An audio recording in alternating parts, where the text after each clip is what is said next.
in our Thursday seminar series. This morning, I welcome all of you from all over the world, from wherever you are in the world. I see on the list of participants, I am seeing people in other islands in the Caribbean. I see people from the Middle East, from people who are in the US. I see Jamaica, and welcome to all of you. It is morning here, so I greet you. Good morning.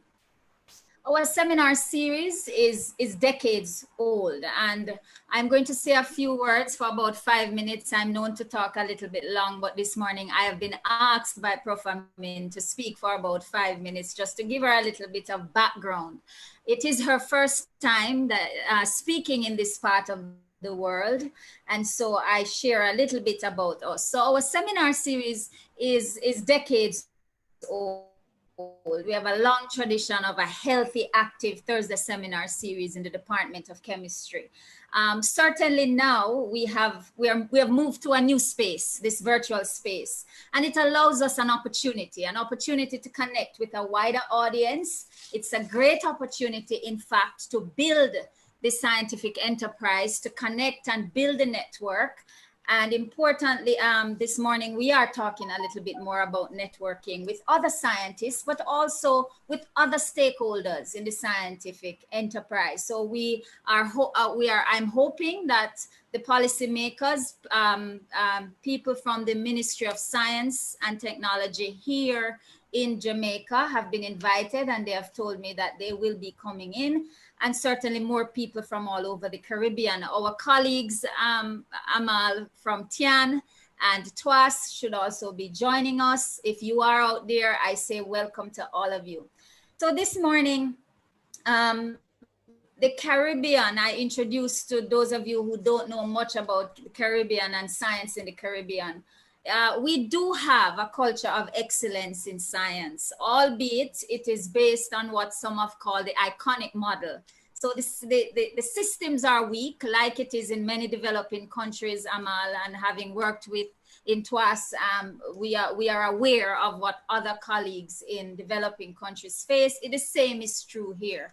The culture of science is weak, the science infrastructure is weak, but with networking, many icons have been able to achieve great things through individual connections, really, and not through institutional connections or connections which are embedded and which are systematic.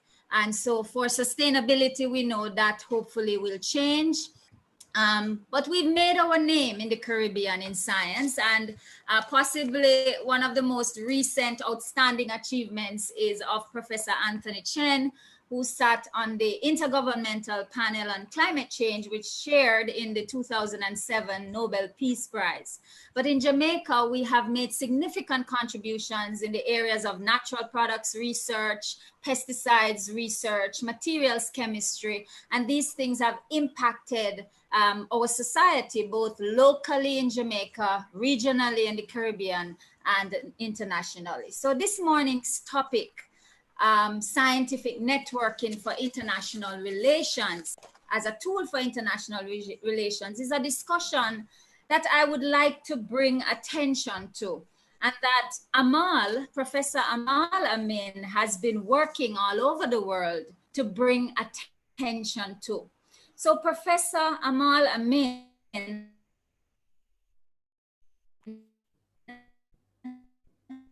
is an associate professor in Egypt. She has certainly a large number of publications, has worked on numerous projects, has numerous awards, and has been involved in numerous research activities. She's worked and traveled to several countries, maybe over 35 and still counting. And she was co-founder of the Global and Egyptian Young Academies. So the Global Young Academy, GYA, and the Egyptian Young Academy. She's on the steering and advisory member board. She's a steering and advisory board member currently on both of those organizations. She was president and co-founder of the Egyptian Society for Nanotechnology. She was a TWAS Young Affiliate Fellow, and that's where we met. And now we have moved over into the TIAN network and continue to work there. She's affiliated to TWAS AAS Science Diplomacy project. She's an alumni of that activity. She's actively participated in several high-level meetings of the Inter-Academy IAP.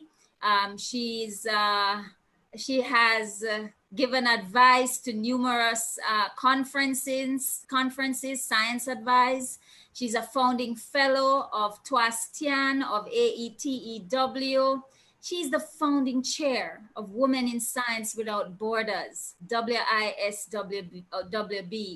She's the founding chair of the annual World Forum for Women in Science. She's the organizing chair of the Saturday Science webinars.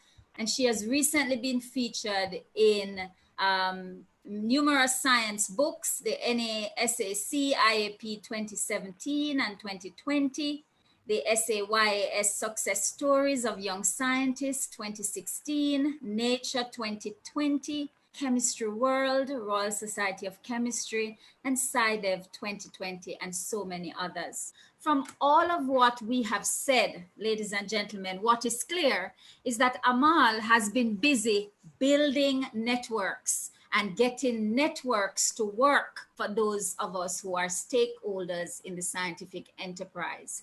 I ask you to give a warm welcome to Professor Amal Amin. Thanks a lot, Nuruddin.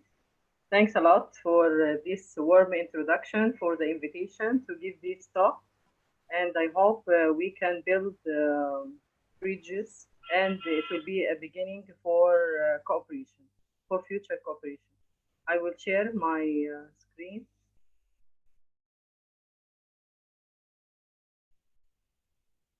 Do you see it? Yes, we are seeing it, Prof. Okay. Is it clear? Yeah. Okay. Today I will. Clear. Yeah. Okay. As Marfidin said, I will talk today about scientific networking, a successful way for influential international relations. Thanks, Marfidin, for the introduction. And from my introduction, it seems that I spent lots of time to make these bridges and to make successful networking. But networking is natural by the human nature. And if we see in all religions, we will see that all religions recommended networking. As here in Quran or in Bible, we see that the gods say that you are tribes and races, and you have to know each other's, and you have to cooperate with each other's. Also in the Christianity, you have to cooperate and to build bridges with the others, whether men or women, so that no difference between women or men. We are all together. We have to cooperate to build and to make the earth more suitable place to live in. And the only difference between us is the merit and the deed. Okay. The outline of my lecture after this small introduction, that I will speak about science diplomacy as a successful international relations and networking term, movement of young academies and women in science without borders, general information and personal experience. What about science diplomacy? If we will see the definition of Christine Grenet about the difference between science and diplomacy. What is science? Science is the truth, and diplomacy is the willingness of nations to have respectful dialogue about the truth, so that they are not strange from each other, but they can interact with each other and cooperate with each other. What science diplomacy term or science advice the recent term? In January 2010, the Royal Society and the AAAS noted that science diplomacy refers to three terms. Three terms means science in diplomacy, diplomacy in science, science for diplomacy, through three actions for science diplomacy. Science in diplomacy means global issues with science basis like climate change, global health, agriculture, and so on. Diplomacy for science, getting things done for science. Science for diplomacy The science will facilitate the international relations and bilateral collaborations. Recently, science advice appeared as a good term that the science also must make advice to the governments. We should interact with the decision makers. We should advise the governments. And it's very clear during the pandemic that the role of science must be extended to the decision makers. They should advise the decision makers, whether in health, in food security, in water, in all aspects of life. The science must advise the policymakers. The science must be present strongly in the human being lives. Okay? And recently, the International Network for Governmental Science Advice Network appeared and established in 2014 during the first conference for INSA to encourage this action, advice for the governments. But if we define the science diplomacy, it's all actions across borders, virtually every significant issue confronting humanity with science and technology basis should be included into the term of science diplomacy. So that climate change, pollution, sustainable fisheries, management of water, and so on, all these actions need science diplomacy, need cooperation between nations. Science diplomacy, there are several types of scientific collaborations like South-South, South-North, and so on. But we have to confess that science diplomacy activities still lagging behind. Why? I don't know, maybe because of the desire for the policymakers themselves not to hear across borders from scientists and so on. But we have to confess that recently we hear about science diplomacy very strongly more than before. And I recommend this action, especially during pandemics or crises or something like that, that we have to cooperate with each other. Recently, there are several courses and several online courses and so on to know about science diplomacy, like TUAS AAAS Science Diplomacy Program. It's in Trieste every year, but this year it transferred to online because of the pandemic. Here they bring the policymakers, the scientists, the press, communication to communication people or something like that to hear to each other. The scientists must speak and the policymakers must hear and so on and vice versa. To learn about each other, to know that no country can do it alone, or no country should want to do it alone. We have to cooperate across borders and we have to know about each other. It's a very successful course. Examples on science diplomacy, recently we can hear about health diplomacy, water diplomacy, agricultural diplomacy, climate, ocean diplomacy. IEB, it's the big action of science diplomacy. It's the network of Academies of Science and TUAS as well. Also, the big action of science diplomacy is sustainable development goals. If we see the sustainable development goals, we will find all of them need international cooperation across borders between nations. Because if we know about the butterfly effect, that every single action in one country or one place in the world will affect the other side of the world. So that if we need clean energy, if we need clean water, if we need clean environment and so on, so that we all have to cooperate together worldwide, not only in our region or in our country or in our continent, but we have to cooperate across borders.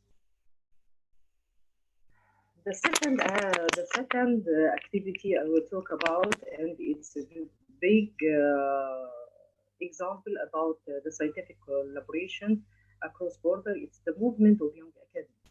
The movement of young academies, it began years ago, maybe in 2000, with the German Young Academy. Then after that, the Global Young Academy was founded. But at first, that was and UNESCO, Moroccan Ministry of National Education, and different organizations agreed to form the World Association of Young Scientists. Then afterward, the IEB, the network of science academies across the world, decided to make a program for young scientists where they gathered all distinguished young scientists in 2008 in the World Economic Forum in Davos in China. It's a special event for the young scientists connected with the World Forum Davos, the World Economic Forum Davos. Okay, but afterward in 2009, they held the same conference in China as well, and more than 40 young scientists gathered there at Summer Davos, and they decided to build the Global Young Academy, or to build a forum for all young scientists all over the world to express about themselves and to change the world with science. Why admired me at that moment that I heard about scientists from all over the world, but it's the first time to hear the young generations. The young generations for excellent young scientists from all over the world wanted hardly and sincerely to change the world with science, where they composed a piece called The Passion for Science, Passion for a Better World, that as a young scientist from all 5 continents, we are passionate about science and we are passionate about science contributing to a better world. We wish to enhance the contribution that we can make to science and that science can make to society. I was lucky that I was one of this group of distinguished young scientists.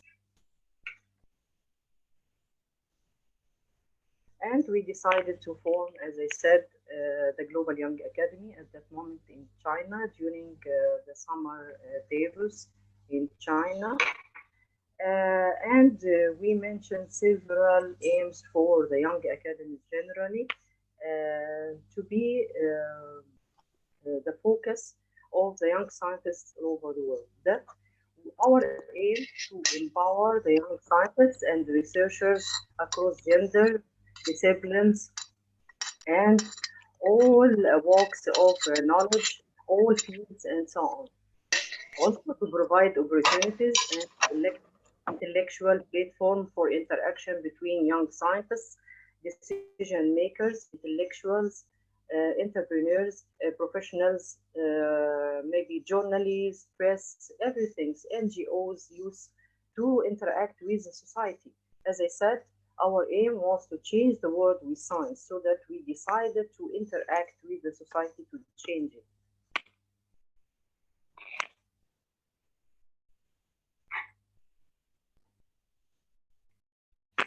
Then promoting other aim for us, promoting excellence and leadership skills among young scientists to change the status of brain drain to brain gain.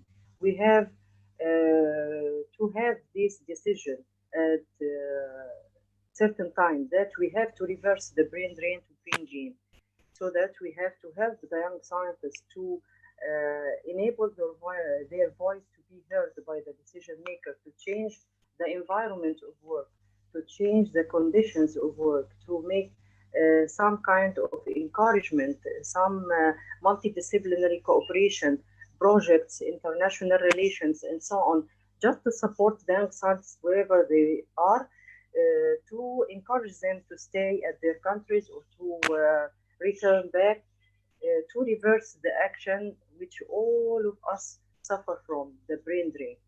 Also encourage networking, as I said, and additionally increasing the public awareness about science and enhancing the status of science and increasing the science literacy in the societies. Also acting as advisors for critical issues and become a global leader, global future leaders, so that qualifying them to become global future leaders, the young scientists, by increasing their qualifications, suggesting new qualifications like science communications, leadership. We need in Global Young Academy leadership program, very good leadership program, and so on. And also make them as advisors or experts for all cases and for all scientific matters all over the world. And I think we succeeded in Global Young Academy to be partner for several organizations like International Science Council, UNESCO, and so on. In brief, the foundation of Global Young Academy had several aims, like empowering young mid-career scientists and youth as future leaders, encouraging international relations and networking across borders, promoting excellence and sharing in enhancing research environment to reverse brain drain in developing countries, sharing in development plans, increasing public awareness by enhancing science, communication, science literacy, science education, science and society, working with society. And it was our main aim. The main usual working group for any young academy is science and society, science education, and interdisciplinary research for global, regional challenges or problems, and supporting early career research. So that we can say through Young Academy, we can give hand to all young scientists and gather them in one template or one forum to express about themselves and to develop them to be the future leaders, whether locally, regionally, or on the international level. So that I can say that the Young Academy action or the Young Academy template is an example of sustainability. I will compare it by the action which made by Louis Pasteur when in 1860s France had serious problem with silk industry, so that he transferred to the location of the problem. He engaged with the public. He treated with the problem in practical way, got observation, scientific observation, and then he developed his theory and built the research center and trained the public, so that he made the good interaction between the science and society in practical way. So that I convert this with the action of young academies and so on.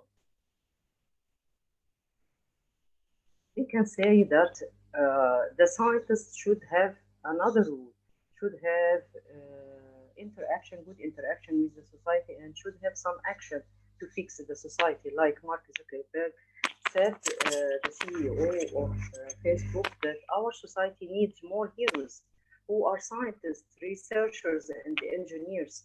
We need to celebrate and reward the people who cure diseases, expand our understanding of humanity, and work to improve people's lives. Also, we can recall the say of Stephen Hawking, the great scientist, that scientists have become the bearers of the torch of discovery in our quest for knowledge. That's why on my return from Summer Davis, I submitted application to form Egyptian Young Academy, and then I became co-founder for the Egyptian Young Academy, which had the same aims of Global Young Academy, to empower the young scientists as future leaders, and to share in increasing public awareness, and to share in some studies to enhance the environment of the work environment of the young scientists and so on. It was built under the umbrella of Egyptian Academy of Science. Also, we encourage the collaboration, international collaborations and sharing in organizations and so on. We made several activities, including science days, to interact with the public, with the youth. We transferred to places away from Cairo, the capital, and displayed several scientific phenomena and cutting-edge research in simple way, simplified science, to make this interaction with the society with science. We got very good support from the youth, from the audience, from academicians, and support from the decision makers, academic, and the press. Because we believe that education is not the learning of facts, but the training of the mind to think, like Albert Einstein said.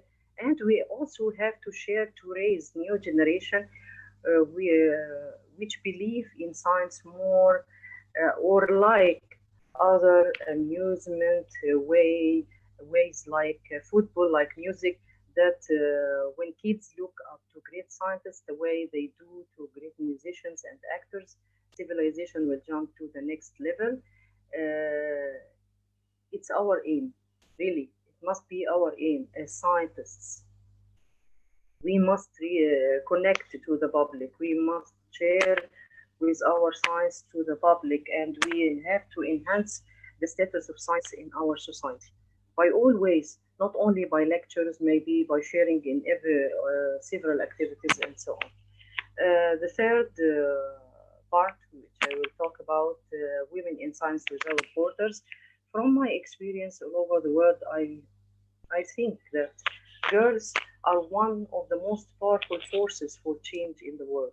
When their rights are recognized, their needs are met, and their voices are heard, they drive positive change in their families, their communities, and the world. That I believe in. This say I believe in very strongly.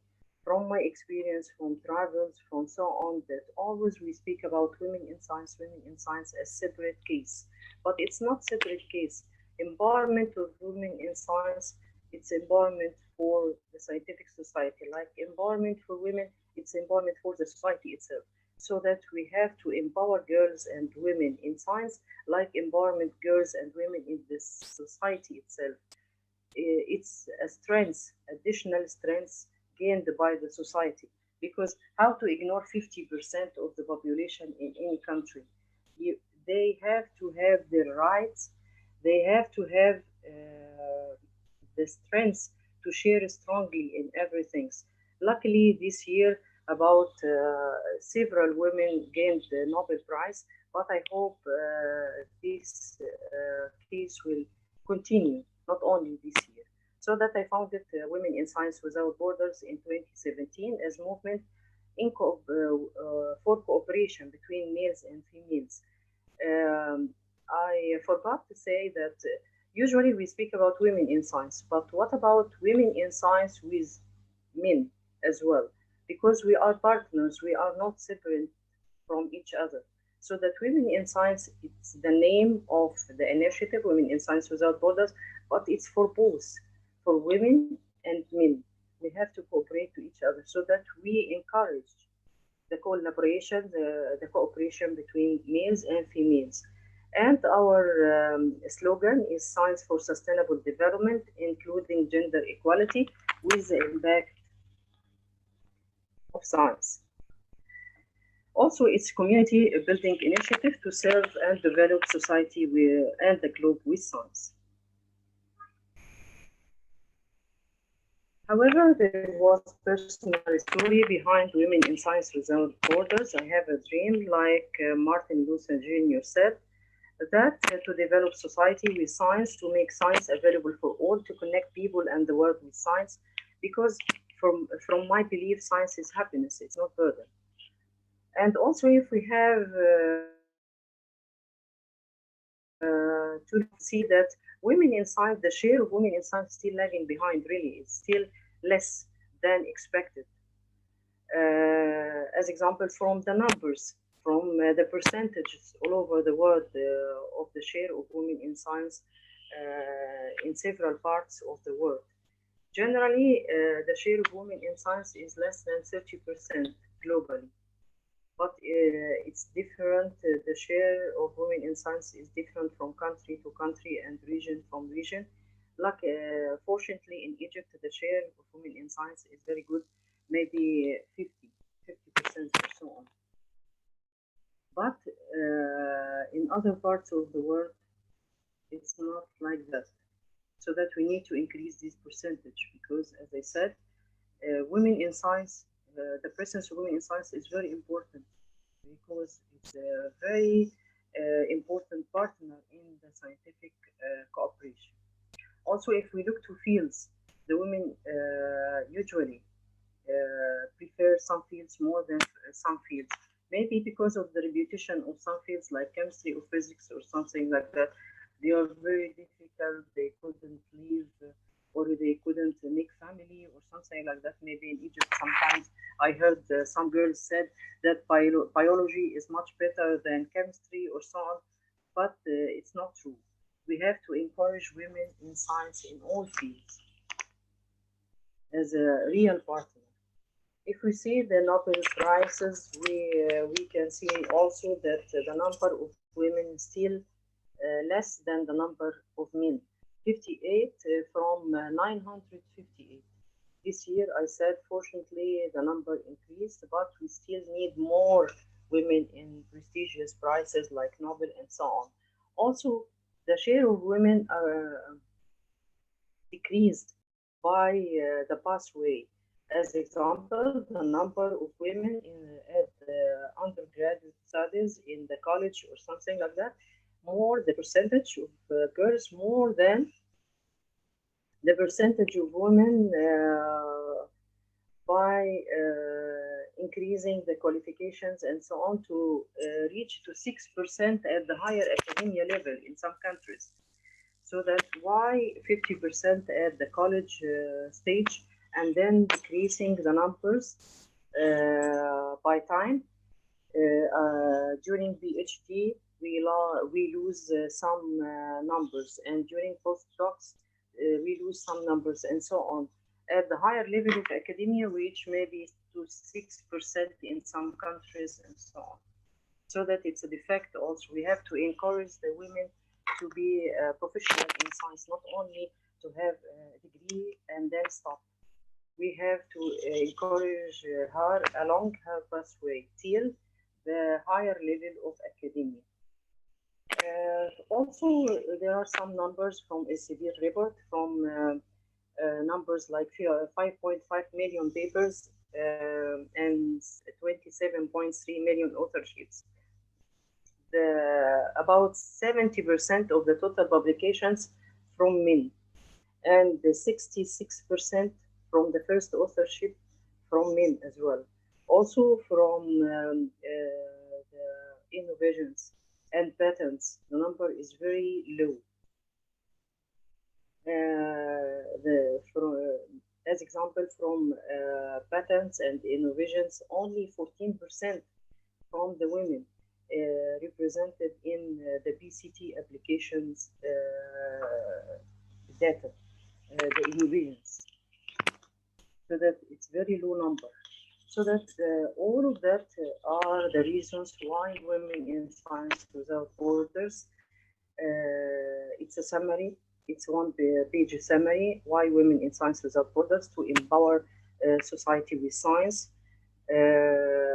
How to empower society with science? Because of the inclusion of women, so that it's additional force to empower the society with science, so that we can obtain a gender inclusive society in the future. Also by connecting the world, all of them, the aims of or the goals of Women in Science Without Borders: connecting the world and the people with science, science for sustainable development, empowerment of females by cooperation with males, empowerment of youth in science and technology, innovation, science for all, and science diplomacy. Science is shared effort among all partners and all stakeholders in the society. The big thing in Women in Science Without Borders is that we confess that we have all to collaborate. As example, in our meetings, we have decision makers, we have industry people, we have usually industry, and we from the beginning we were supported from industry. All our meetings supported from industry, like Sanofi, like Johnson and Johnson, like Wellcome Trust, and the big corporation like Elsevier, and so on. So that we confess that we are partners. All of them are partners. Industry, decision makers, youth, the public, and scientists, whether young or seniors, NGOs. We have all together and sit together and listen to each other to reach to collaboration and mutual understanding to solve the big problems and the mutual concern along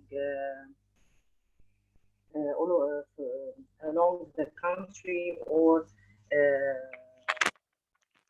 during pandemic like this. We need cooperation, so that we believe in that.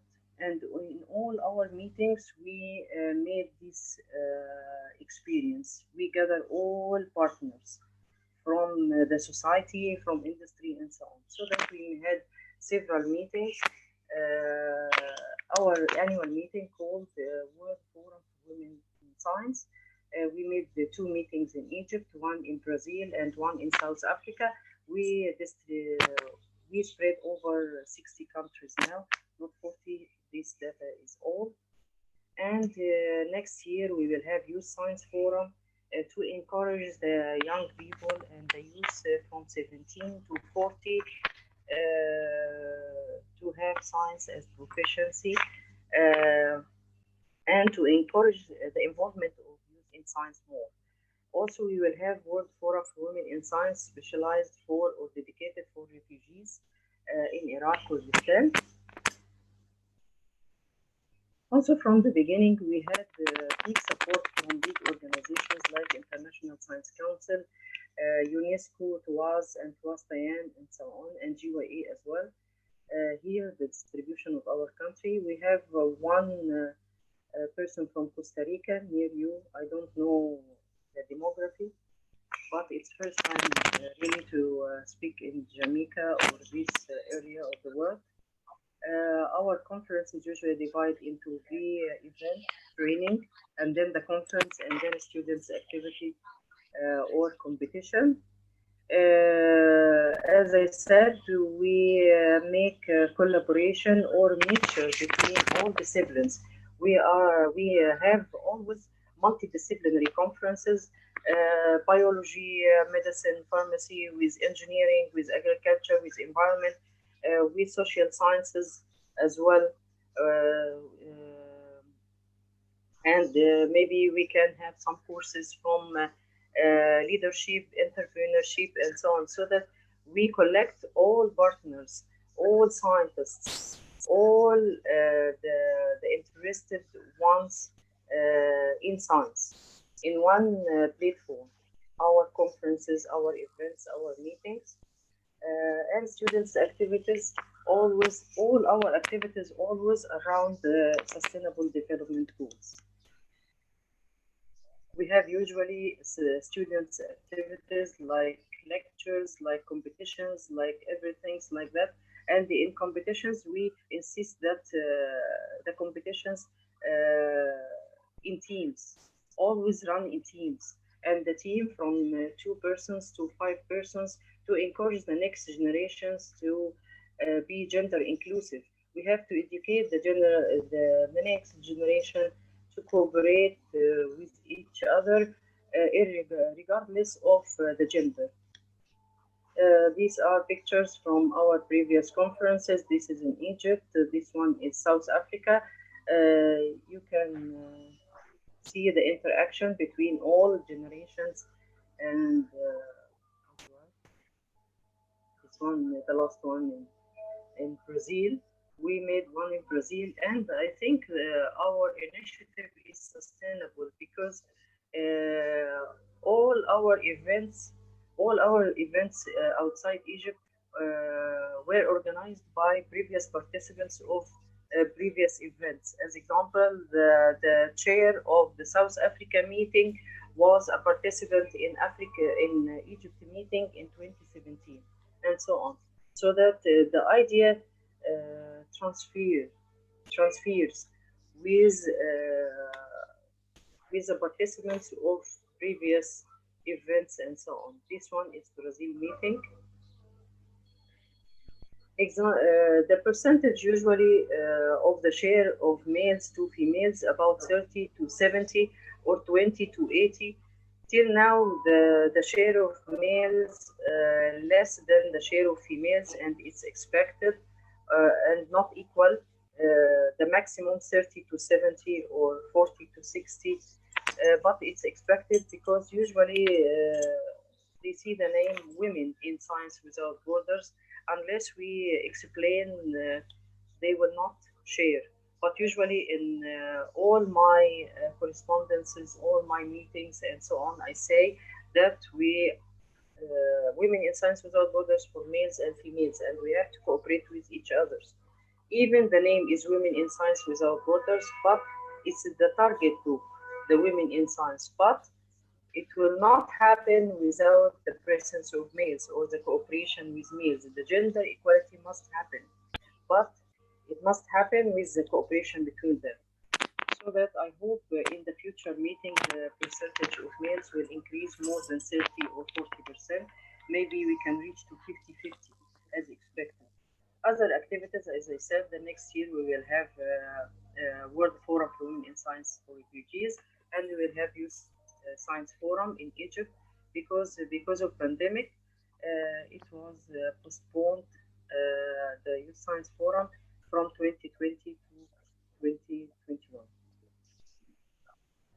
These days, from the beginning of September, we started to organize Saturday Science webinars. It's another activity to share in the global initiatives about discussions and so on about the challenges facing humanity at the age of COVID-19 and beyond. The first webinar was in 5th of September, then 19th of September, and the third one will be on 24th of October. And I cordially invite all the attendees to attend these seminars or webinars. It's free, they are free, but during these webinars we discuss about the challenges, which I think the humanity faces the same challenges like cancer, like education, like agriculture, and so on, in addition to pandemic, so that we have more challenge, so that it's useful to discuss the point of views and the solutions, the challenges, and so on.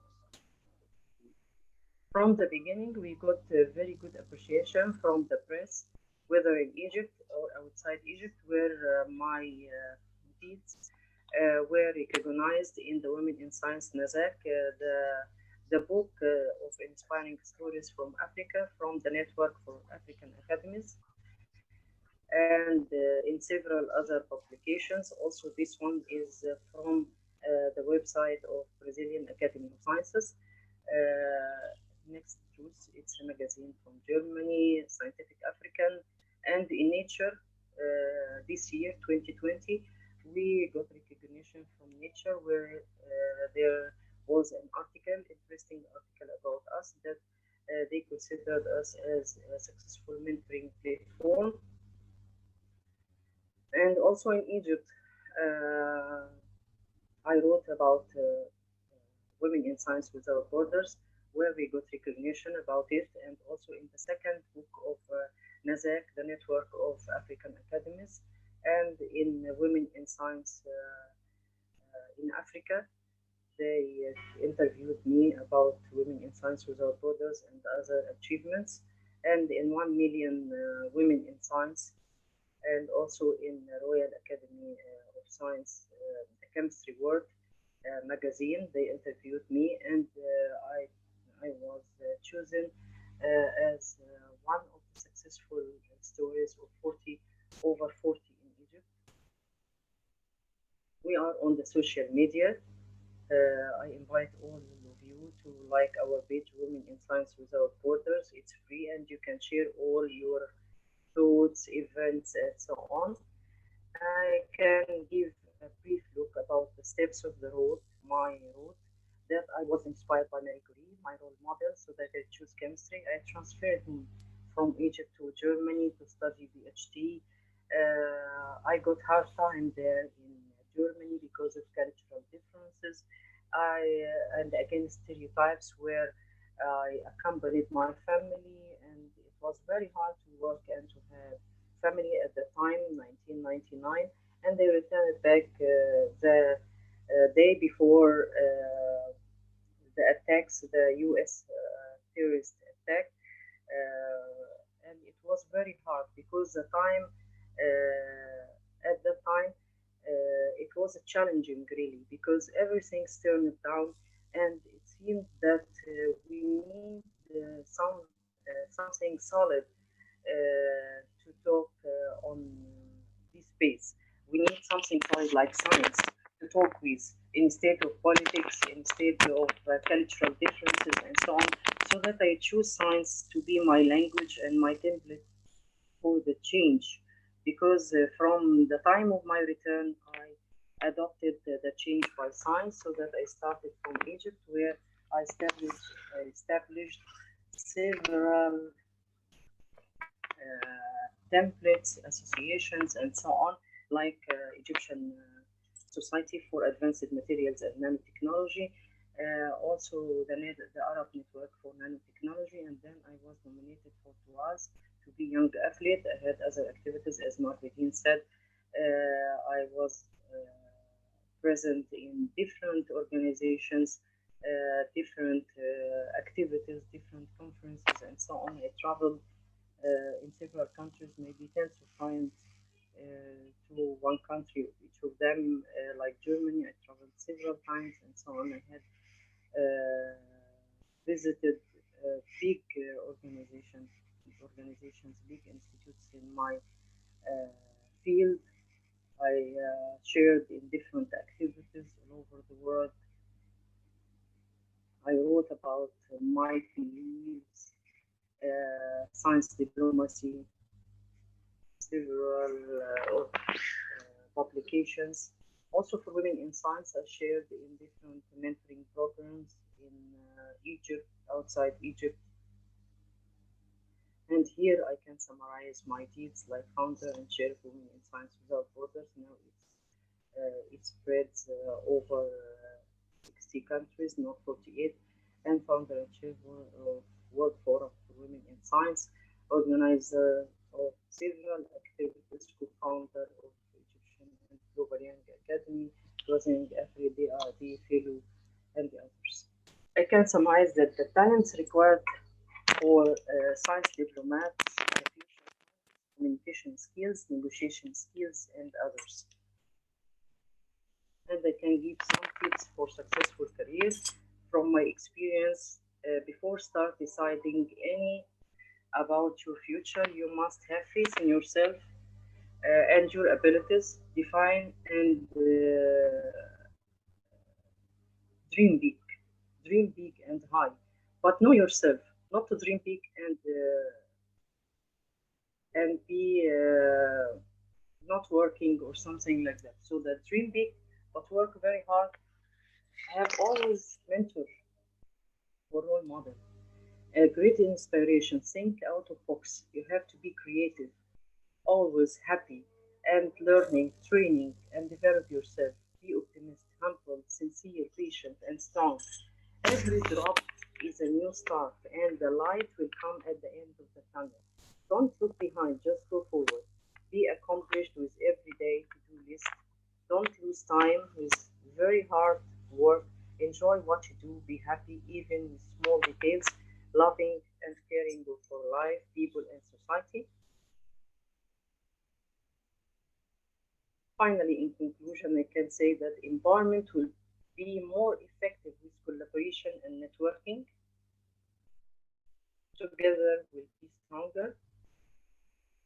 Finally, I will say, like Marie Curie, that life is not easy for any of us, but what of that, we must have perseverance and above all, confidence in ourselves. We must believe that we are gifted for something and that this thing must be attained. Thanks a lot.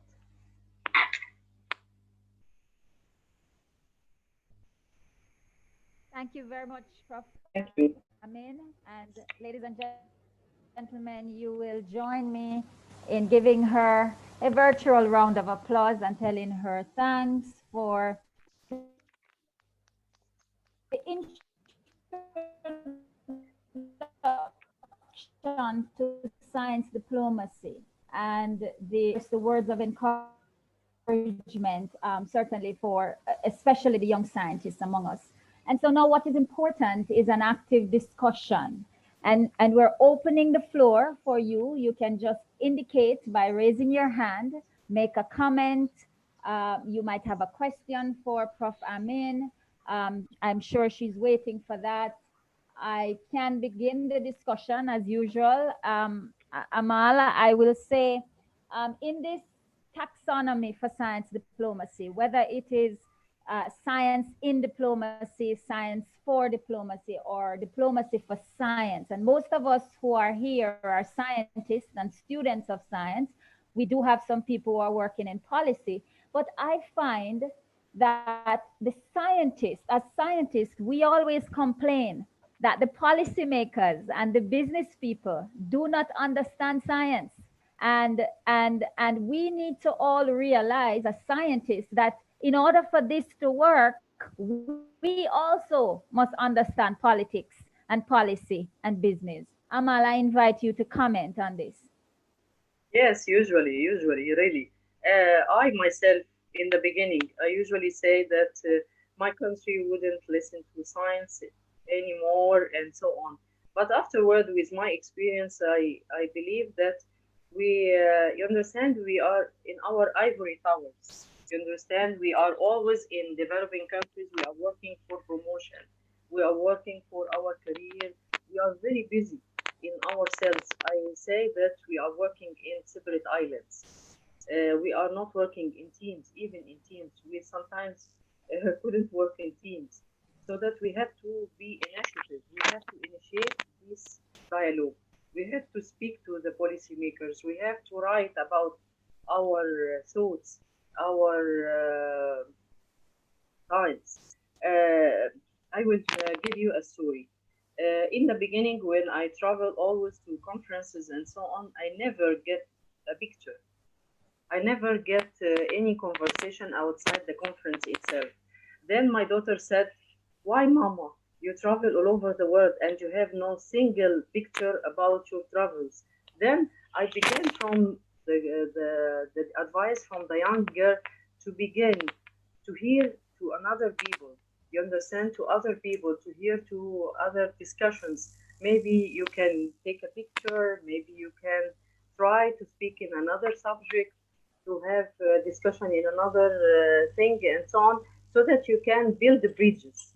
That's what I say, build the bridges. You have to begin to build the bridges. And then afterward, you will find the fruit, but all the time we complain about nobody hear us. Nobody will hear you. Always for the journalists, the press, and so on, they will not write about you. You have to go to them. You have to express about your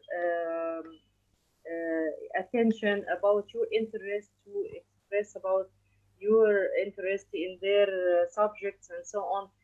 Follow up the decision makers. Just comment on their Facebook pages. Write in the newspapers your opinion and so on. If we make that, we will find someone near us. You understand? I am working. Absolutely. If I will say to myself that plastic is harmful all the time, nobody will hear me. But if I will transfer to the next step and write about the harms of the plastic, as example, and the alternates of these plastics and so on, I will find someone to hear me. That's what I say. We have to build the bridges. Thank you very much, Prof. I invite Professor Kawa. Prof. Kawa, please turn your camera on if you can. Yes, yeah, so we can meet each other. Go right ahead. Okay. Well, thank you very much. And I want to congratulate Professor Mal for the excellent and hard work, I think, which she has been doing. I wanted to hear a comment from her regarding the issue of collaborations. For developing countries, collaborations are generally driven by access to resources. And I was wondering whether in the organizations that she has formed, the issue of mobilizing resources to support women and other needy researchers is in the forefront of the things that she does. In mobilization, usually the mobilization, all the funds for all organizations dedicated to the mobilization. So that I think now the young scientists have big opportunities for mobilization. But the problem after you return back to your country, not the mobilization. I think for mobilization, I have no problem. with my country, we have here several programs. I don't know about the Caribbean. What about Caribbean, Mavridin? You have several problems, and the problems are similar, Amal. We do get opportunities for young people to travel, and then when they come back to the country, as Prof. Kawa is, I think this is his point, he's trying to emphasize that the resources here to continue the work and put what we have learned in practice. And so the problem everywhere, because the mobilization is good. The mobilization opportunity is very good. You can get PhD from outside. As example here, maybe 70% of the Egyptian students can get PhD from outside, because usually they encourage the young people to get PhD from outside. The problem on their return, right? On their return, they can get funds from outside the organizations, but there are certain programs. You need experts with you to write a project, definite project, to have this fund, so that it's big way. And I wrote about that in Nature. It's very difficult everywhere, from the age after PhD, directly from PhD to be expert. It's very, very hard everywhere. So that you have you have to have collaboration with the seniors in your country at first to have this fund. Otherwise, you will not get it, because all the reviewers will see your CV, and for the new PhD, no CV, no publications. So that it's everywhere, the problem everywhere. And I expressed about this problem in one meeting for EU, the European Union, that they usually give the projects to the big names, usually, not the young scientists. But they said that the money must be governed by experienced ones and so on. So that what I advise the young people to have collaboration. And but that's the only way. I think that's the only way. What do you think? Yeah, I was thinking that that it is very important for the countries themselves to begin putting together some amount of resources on the side to either support specific programs or to support specific initiatives. But some kind of funding has to be available from national resources. The countries have to begin to invest in research and doing and supporting the sort of things you are doing. It doesn't have to be a whole lot of money. It can't be a whole lot of money, but there must be a realization in the government circles that they must begin to put money aside to support indigenous research. In Egypt now we have an agency called STDF. It's Science and Technology Fund, like NSF and so on in US. And they give a good fund for the projects and so on. But still, you need to have team. Still, you need to have collaboration with seniors and with young. You need to have big teams, because you know the competition is very high, and the money is not very big, so that the opportunity is still not very high. The same problem. Okay, thanks, Prof. Amin. You know, I've spoken about this in TWAS myself. I've asked for some funding to be put aside to build research infrastructure, even in small pieces of equipment, because we have a lot of opportunities for the exchange of people to go there and somebody to come in. And now, especially with the pandemic, with movement being limited, maybe we have to look at a model where we are providing small pockets of funding for infrastructure and building capacity in infrastructure. But I also want to point out, and I know we have Dr. Mackenzie from our Ministry of Science here in the seminar. I want to point out that I see, and I would like for our countries to see universities as embassies of science. If we are seen as embassies of science, then as scientists working in embassies of science, we will embrace science diplomacy and science in politics and science in international relations. And the governments will embrace the science to serve. But you need capacity. You need big capacity. You are not Harvard. You understand? You need big That's capacity in your communities and so on.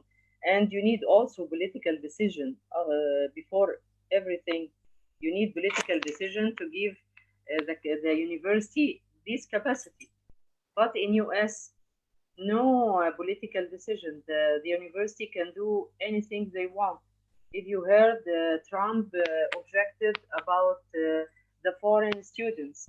Then Harvard and the big universities went to the court and they forced them to return back, and then they canceled the decision. It's another case. It's another case, another word. Okay, we have a comment and question here from Mark Collins, and Mark is one of our young scientists, our early career chemists. He says, thank you for the wonderful presentation, Prof. Amin. You spoke about Marie Curie as one of your role models and inspiration. What are some of the qualities that you think a mentor or older established scientist should have in order to be an effective role model or inspiration for younger persons who may or may not know whether they want to pursue science? I think persistence. Persistence is a very important thing because all of us may be very good, but you understand the way is very long. How to continue this way? So that you have to be persistent. You have to be a little bit patient. You have to be fighter. That's all. You remain persistent, and in order to win this battle, certainly in developing countries like ours, that is going to be key. All right, ladies and gentlemen, are there any further questions that you would like to Nijol? We have another early career chemist here, recently graduated with her PhD, Amal, and this is Dr. Nijol Young. Go right ahead, Nijol. All right, thank you for your fantastic presentation, Professor Amal. I just have two questions. How do young scientists go about joining these organizations? Because you mentioned Women in Science Without Borders, as well as how do we participate in the Saturday Science webinars? Everything's I've on sent our that. page. Everything on our Facebook page. You can easily register in the next Saturday Science webinar.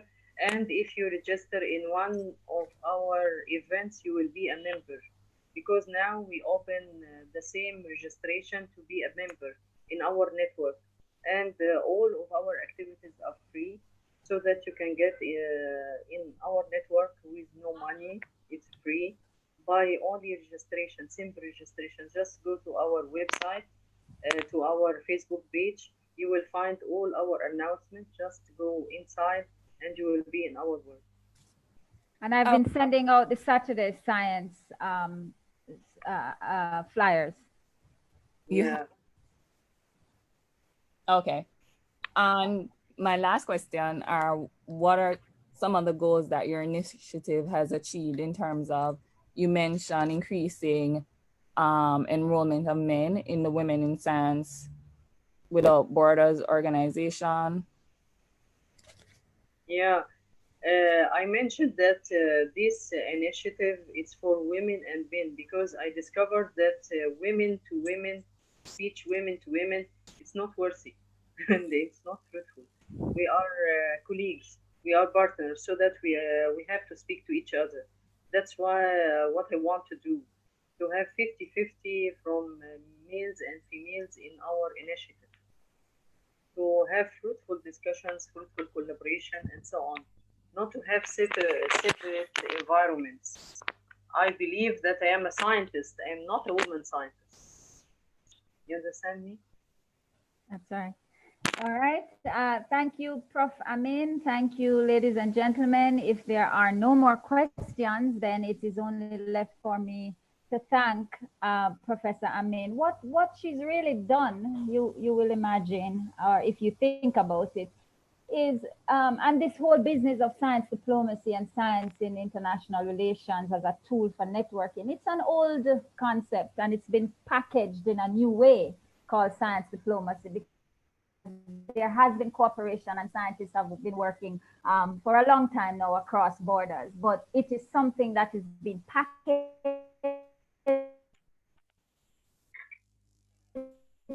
to embrace politics, business, and research for development.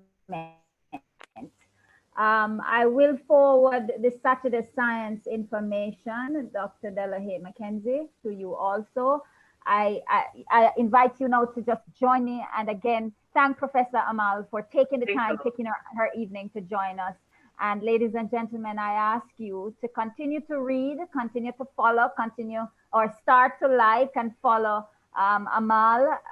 She's very much out there on all the social media platforms. I really do not know how she manages to do all of that and keep so connected. Thank you very much for joining us in this Thursday seminar series, Amal, and thank you everybody. See you again next week when we continue in the department's Thursday seminar series. Somebody is saying here that Stalia, truly amazing and life-changing work, Professor Amal. Thank you. Thank you so much, Amal, for inspiring all of us in the world and certainly on this side. Stay safe, everybody. Amal, you and I will can probably stay back a few minutes if you don't mind. No, thanks a lot. I will stay. Thanks.